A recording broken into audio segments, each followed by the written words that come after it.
Hello, it's me, Jay Darcy. Welcome to episode 5 of Beyond the Stage. After a whole year, I have finally managed to get onto the stage. Look at the scale of this thing. You can see why the Palace Theatre gets all the big shows. Over the past few months, I've been travelling all over the country, bringing you guys all the exclusives I can. April brings 2 massive moments for both our theatres. Firstly, the hotly anticipated opening of A Knight's Tale at the Opera House, a brand new comedy musical launching right here in Manchester as part of our Manchester Gets It First scheme. At the same time, the Palace Theatre sees the return of the legendary Mary Poppins. Different vibes, but both equally exciting. To do both of these incredible shows justice, I travelled to meet the cast and find out just what we have in store. First, can we meet the rehearsal room of A Knight's Tale? So, tell us a little bit about your characters. Do they differ at all from the film versions?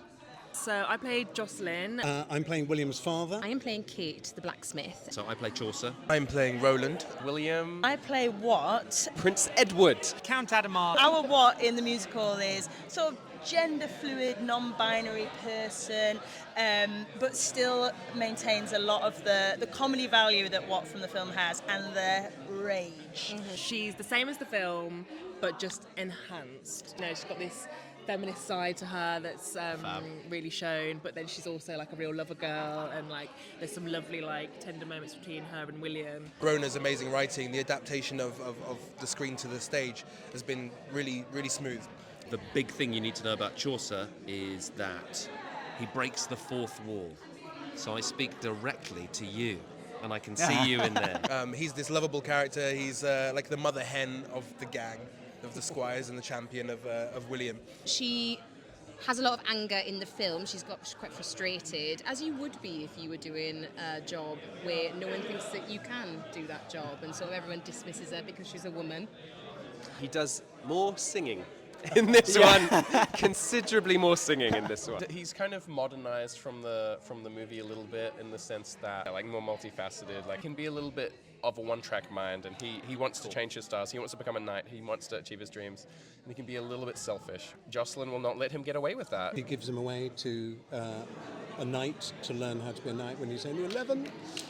Great father. Yeah, great father. Mother's gone. But it sounds like this musical's got really sort of like progressive ideas of gender, you know, extending the female role from the film, the gender swap. He's really, really fun. He's a great comedy character. Hopefully get them lot laughing.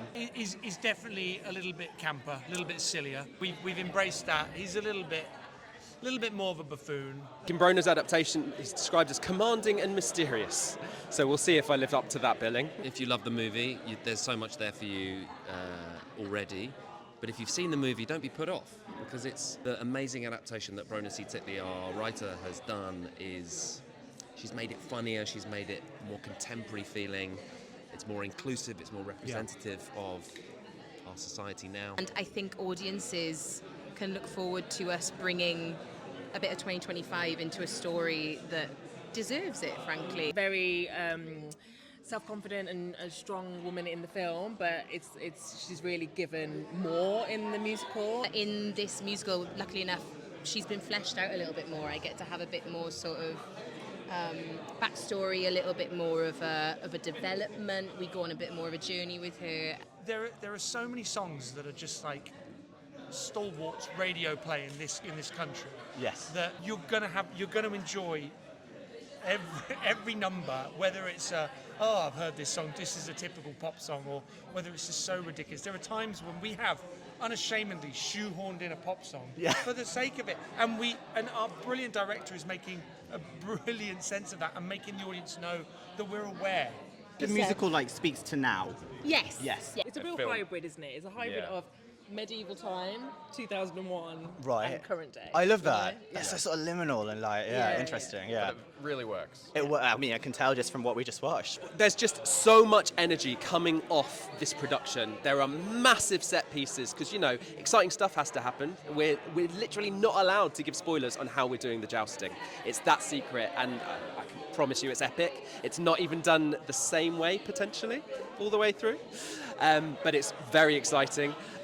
Obviously, it's a musical, and all the songs are bangers. Now, there's a reason Mary Poppins has stood the test of time, so I went all the way up to Edinburgh to chat to our 2 leads to find out just what Manchester has in store for us. Check it out. Mary Poppins is obviously like one of the most iconic films of all time, and you're playing the two most iconic characters in that film. I know you've done it for a while now, but how have you found it? Like, was it a lot of pressure? Yes, I think. Yes. Full stop. Initially, getting the role, I definitely had to work on my nerves when it came to representing these iconic characters that are so beloved, and you know, everyone who comes to the show, they want to see these characters portrayed a certain way, and they want to hear the songs sung a certain way. So there is that sense of responsibility and wanting to deliver and not disappoint. But at the same time, you know, you do feel such an obligation to yourself as an artist to make sure that you are making these roles your own, and sort of paying homage as well to the books, because our musical isn't just the film on stage, it is parts of the film and parts of P.L. Travers' wonderful novels. So there's a lot to mine and to find, and I think we have found a really lovely balanced version of these characters. Yeah. And you know, you tend to have that anxiety or pressure fade away. I mean, we did it for such a long time in Australia, for 19 months. Wow. And a lot of that anxiety and the nerves were for that tour, because it was our first time doing the show. But you then start to have a little bit more confidence and in your ability in delivering the show and these characters when the creative team want to bring you over and have you continue doing the role. So it's sort of like, well, we did something right. Yes. So, yeah. So can audiences expect to see a little bit of Julie Andrews and Dick Van Dyke in your Potentially. characters? I mean, if that's what they want to be seeing, I think there's plenty there that is such a great memory of what we know from the film. I mean, especially with the design aspect and the costumes, like, you know, they're tailored within an inch of their life to perfection. That iconic Mary silhouette is definitely there, and the songs, we do really relate them to Julie Andrews, don't we? And I think anytime someone hears these songs, they will remember her beautiful voice. I mean, not that I can't sing nearly as well as Julie. She is the one and only. She is our queen. But I think it will bring up so many beautiful memories for people. And in terms of the story being a little bit different, I saw it in the West and I did notice it is quite different. It does its own thing. How would you sort of describe those differences without giving too much away? Yeah, as I sort of mentioned, we do take a lot from the books, and that's what's great about Cameron's production. And he became very close with P.L. Travers before she passed, and sort of made sure that she was feeling, you know, happy with leaving this story in his hands for this stage production. I think that really goes to show how much people love it, and people do keep coming back, and there is something about seeing this magic on stage with your own eyes, not just through the lens of a film camera, but seeing it with your own eyes and wondering how the hell we've done it. That's what is just the most magical, wonderful thing about our show. I think it is true though, that when you see these iconic movies brought to life on stage, there's nothing quite like it, is it? It is so magical, especially something this iconic. Now I have to ask you, you're both Australian, you did the Australian tour. How have you found mastering the English accents? Because you're doing like this received pronunciation, that's right. and then you're doing like doing the another thing, Cockney, which may be even harder. He's doing it a lot better than Dick Van Dyke. Thank I will. you. Thank you. Wouldn't be hard. That's a big compliment. Yeah.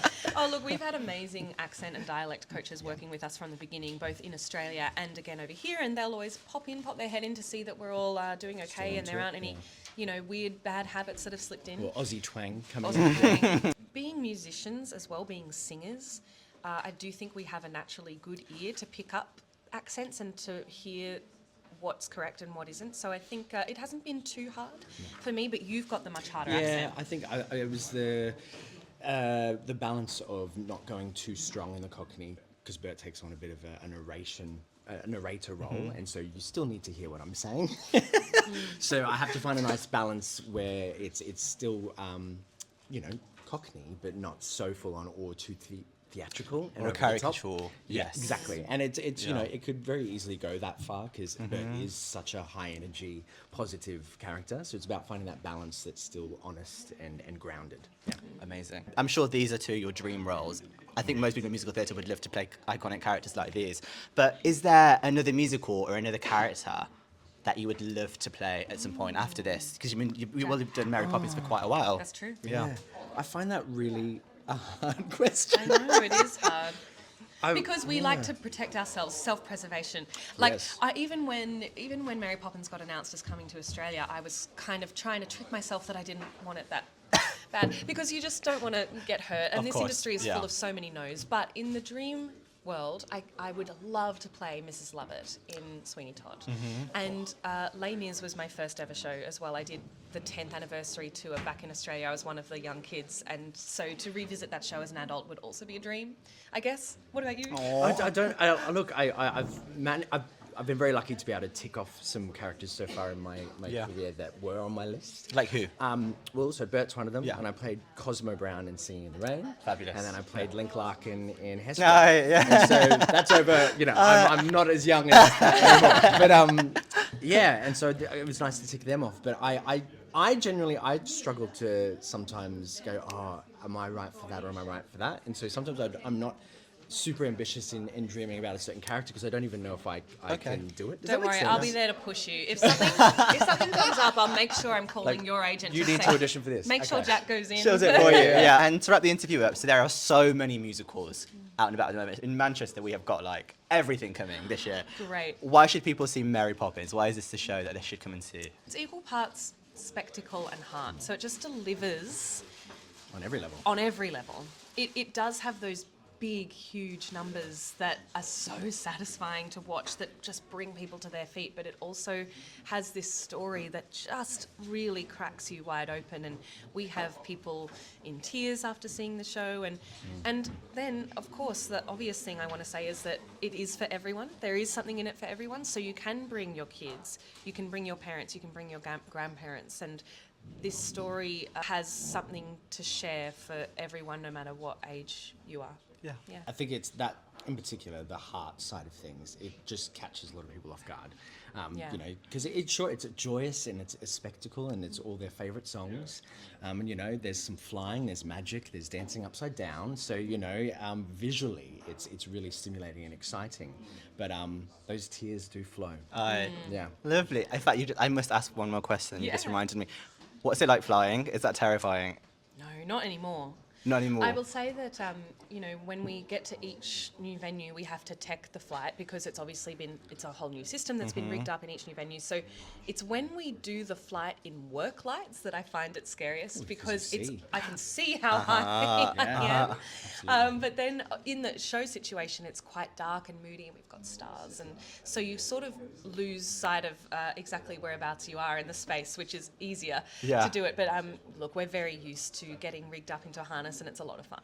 Yeah. Great. What a fabulous way to end it. Thank you so much, guys. Thank you. See you there. See you there. So there you have it. It's going to be an amazing spring. Not to mention our brand new merch desk looking pretty bougie. Let us know which show you're most excited about. As usual, sound up in the comments if there's anything you want to see next time. Goodbye for now.